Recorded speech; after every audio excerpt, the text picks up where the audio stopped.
नमस्कार दोस्तों, आज हम बात करेंगे ब्रह्मा कुमारी की 5 बातें जो आपको भ्रम में डाल देती है।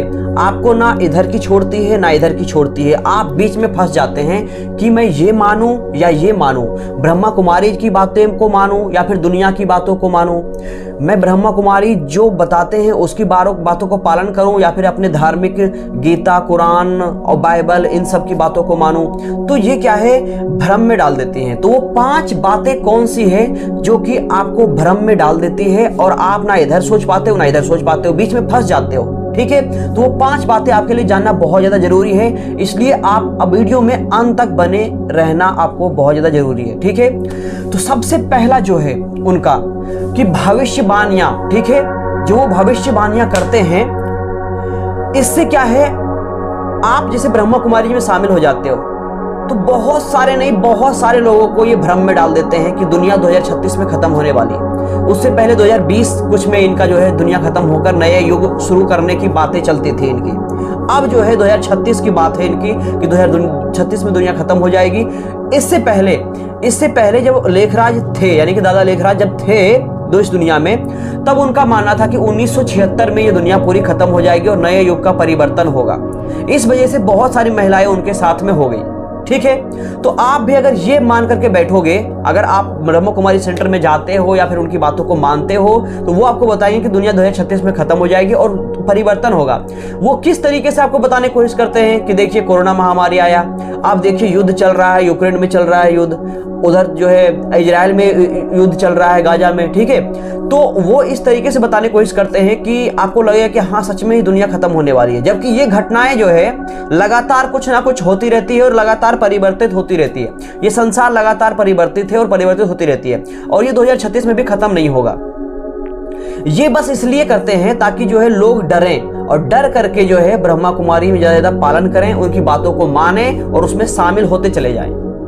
ये इसलिए डराने की कोशिश करते हैं और परिवर्तित करने की कोशिश करते हैं, जैसे कि स्वर्ग जाना है सभी को, वो डराते रहते हैं। जबकि उनको बताना ये चाहिए कि अगर हम अपनी सोच विचार अच्छे कर लेते हैं तो ये जिंदगी जो है हम स्वर्ग की तरह अपने यहीं पे इसी पृथ्वी पर जी सकते हैं। हमें कहीं और जाने की जरूरत नहीं है, कहीं और दुनिया में स्वर्ग नहीं है, यही स्वर्ग है अगर हम इसे बना लेते हैं सही तरीके से। तो ये उनको समझाना चाहिए। इसके बजाय वो दूसरी चीजों को समझाना शुरू कर देते हैं जो कि गलत है, और ये गलत बातों को आप भी समर्थन करते होंगे अगर आप ब्रह्मा कुमारियां हैं तब भी। दूसरा जो है गुरु भक्ति और आज्ञाकारिता। ठीक है, ब्रह्मा कुमारी वाले क्या है कि उसके जो आध्यात्मिक नेता थे, यानी कि जो दादा लेखराज हैं जिन्होंने की शुरुआत किया था, उनको पिता और जगदम्बा को माता कहना शुरू कर देते हैं। ठीक है, और उनके आदेशों को परम सत्य मानते हैं कि वो सिर्फ बाबा ने उनके मुख से बोला है। तो ये चीजें जो है ना वो लोगों को पसंद नहीं आता और भ्रम में डाल देता है कि मैं इनकी बातों को मानूं, क्या पता ये शिव ही बोल रहे हो, क्या पता ये परमपिता परमात्मा ही बोल रहे हैं। तो ये भ्रम में डाल देता है कि मैं यार इनकी बातों को मानूं या उनकी बातों को मानूं। तो ये जो है बातें इनकी गुरु भक्ति और आज्ञाकारिता के कारण जो है ये पूरा ही भ्रम में डाल देता है कि आपको क्या करना चाहिए। तीसरा जो है ब्रह्मा कुमारी की शब्दावली, जो शब्दों का उपयोग करते हैं और वो जो फोटो वगैरह लगाते हैं, पिक्चर वगैरह लगाते हैं, ठीक है, वो भी जो है आपको भ्रम में डाल देती है और आपको जो है विधर्मी लग सकता है, यानी कि धर्म के विरुद्ध लग सकता है आपको। अगर आप किसी भी धर्म से आते हैं तो आपको अधर्म जैसा लग सकता है कि यार ये क्या है, मतलब। ठीक है, अगर आप उनकी बातों को मानना शुरू कर देते हैं तो आप ना इधर का रहते हैं ना उधर का, कि आप ये माने का वो माने। अगर आप अपने कम्युनिटी में जाते हैं तो वो लोग आपको उस बातों को मानने के लिए प्रेरित करते हैं, आप अगर इधर आते हैं तो आपको ये मानने के लिए प्रेरित करते हैं। तो आप में क्या है, बीच में फंसे रह जाते हैं कि यार ना इधर का हो पाते हैं ना उधर का हो पाते हैं सही तरीके से। ठीक है, समझ रहे हो।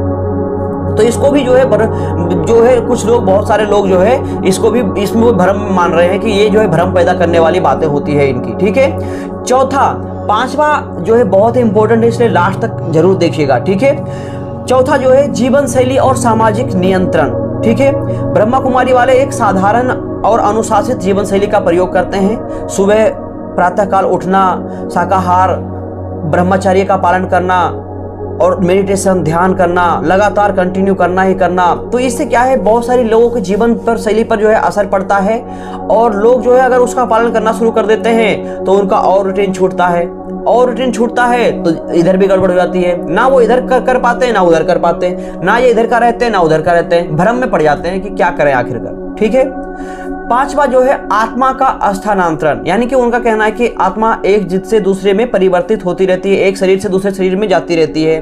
बहुत सारे लोगों को जबकि ये सब मानना है, साइंटिस्ट का मानना है कि आत्मा होती नहीं है, आत्मा नाम की कोई चीज नहीं है। लेकिन अगर मैं ये मानता हूं कि अगर आप आत्मा को मान लेते हो तो आपकी बहुत सारी मुसीबतें हल हो जाती है, आपका जीवन जो है ना सिंपल हो जाता है कि यार हाँ, आत्मा की मृत्यु नहीं होती है, मैं दूसरे जीवन में फिर से जन्म लूंगा, तो इससे क्या है, संतुष्टि रहती है कि हाँ मेरी कभी मृत्यु नहीं होगी। तो आपको ये चीजें मान लेना ज्यादा अच्छा है बजाय कि साइंटिस्ट वगैरह की बातों को मानना।